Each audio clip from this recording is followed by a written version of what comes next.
Olá. Já parou pra pensar por que lidar com dinheiro às vezes parece tão ah, enrolado? Hum, A gente lê, estuda, faz planilha, mas na hora H parece que algo trava, né? totalmente. Hoje vamos investigar justamente isso, sabe? Mergulhar fundo nos porquês psicológicos da nossa relação com as finanças. Exato. E nossa conversa que vai se basear bastante nos achados do livro A Mente Acima do Dinheiro, que é dos psicólogos Brad e Ted Clance. Ah, ótimo livro. E também num artigo interessante sobre crenças limitantes. A ideia é explorar como nossas emoções, as histórias que a gente viveu, sabe? Sim. E certas ideias que carregamos, muitas vezes sem nem notar, acabam ditando o nosso comportamento com o dinheiro. É um olhar para dentro mesmo. E o livro já começa com um ponto bem forte, né? A tal da grande mentira das finanças pessoais. Isso. Aquela ideia meio simplista de que, quem tem problema de dinheiro é só por ser preguiçoso ou, sei lá, menos inteligente. Exato. E os autores batem muito nisso, que essa visão ignora completamente o peso dos fatores psicológicos. É muito mais complexo. Faz todo sentido. E isso já conecta direto com os preceitos financeiros, ou como o artigo chama, as crenças limitantes. Uhum. São tipo umas regras não escritas sobre dinheiro que a gente absorve, né? Geralmente na infância, adolescência. Vem da família, da cultura. Que tipo de regras? Coisas como dinheiro é a raiz de todo mal, ou só se ganha dinheiro com muito sofrimento, sabe? Ou até gente rica não presta. Essas ideias ficam ali.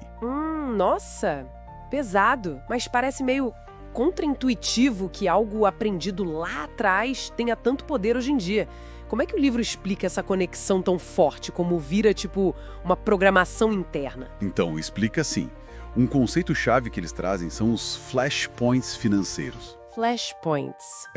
São eventos específicos do passado, sabe?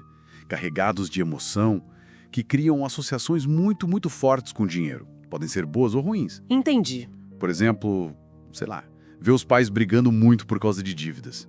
Isso pode gerar uma aversão a lidar com finanças na vida adulta, entende? Claro, fica um trauma ali, né? Exato.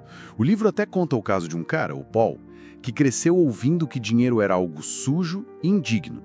Resultado: quando adulto ele tinha uma dificuldade enorme em valorizar o próprio trabalho, negociar salário, essas coisas. Nossa, aí fica claro porque simplesmente saber o que fazer não adianta, né? Se tem uma emoção forte ali travando. Exatamente, a lógica fica em segundo plano. E aí entra o que os autores chamam de cérebro animal. Ah, essa parte é interessante. É a nossa parte mais instintiva, focada em sobrevivência. Diante do que ela percebe como uma ameaça financeira, pode ser uma conta alta, uma notícia ruim, até a ideia de investir, ela pode disparar reações de luta, fuga ou congelamento. Tipo um reflexo. Isso. E esse impulso muitas vezes atropela o planejamento racional que a gente fez. É por isso que às vezes a gente vê comportamentos que parecem ilógicos, Como que, por exemplo? tipo a negação financeira. Aquela pessoa que tem pavor de olhar o extrato bancário, sabe? Ela basicamente congela diante da informação financeira. Entendi. Evita pra não sofrer. Basicamente. Além dessas nossas reações mais individuais, parece que o comportamento do grupo também influencia bastante a gente, né? Como isso aparece nas finanças? Ah, muito. É a famosa mentalidade de tropa. O nosso instinto de seguir o bando é poderosíssimo. Sim. Isso explica fenômenos históricos como a bolha das tulipas lá na Holanda, séculos atrás. Nossa, verdade. Ou porque tanta gente, mesmo pessoas inteligentes, às vezes caem em esquemas Ponzi, tipo o do Madoff. Pois é.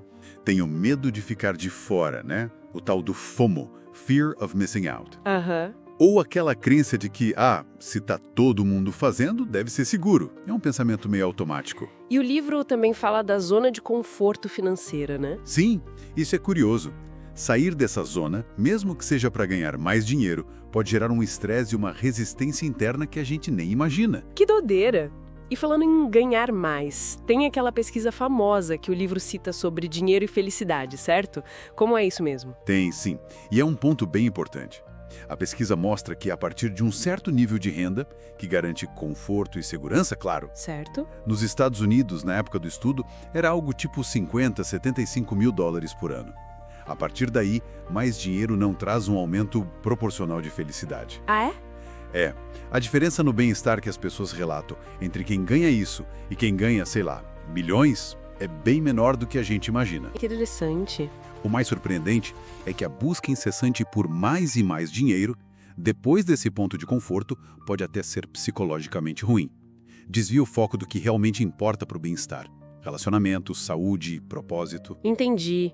Ou seja, a felicidade não está necessariamente no próximo milhão guardado. Faz sentido. Mas, puxa, se a gente está tão programado por esses preceitos, por esses flashpoints, tem saída? Dá para mudar isso? Com certeza. A grande esperança está na neuroplasticidade. Neuro? O quê? Neuroplasticidade.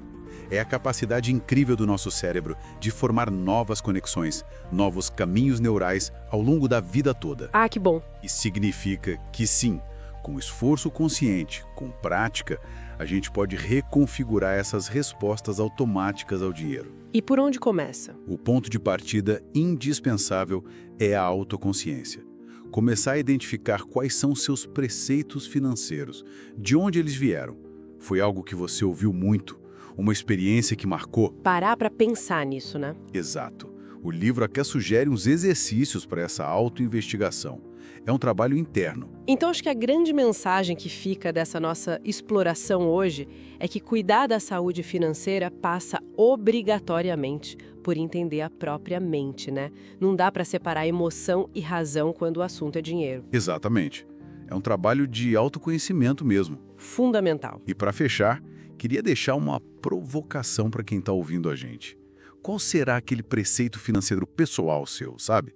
Aquele talvez herdado sem questionar ou que nasceu de uma experiência antiga, que pode estar aí quietinho, influenciando decisões importantes neste momento. Boa pergunta. Como seria trazer essa regra interna aí para a luz da consciência e, quem sabe, começar a reescrevê-la? Pensando em tudo isso que a gente conversou, será que aquela memória lá da infância, que parece boba, sem importância, talvez uma frase solta que a gente ouviu sobre dinheiro, ou o jeito como um presente foi dado ou negado, será que isso não tem a chave para a gente entender um padrão financeiro que está aí se repetindo até hoje na nossa vida? Boa pergunta. Fica aí o convite para a gente olhar com mais atenção para as nossas próprias histórias com o dinheiro. No fundo, sobre entender e curar nossa relação emocional, psicológica com o dinheiro. Reconhecer as histórias, as crenças que guiam a gente sem a gente nem saber. E a gente se encontra na próxima para continuar essa conversa sobre como construir uma vida mais plena e significativa. Até lá. Tchau!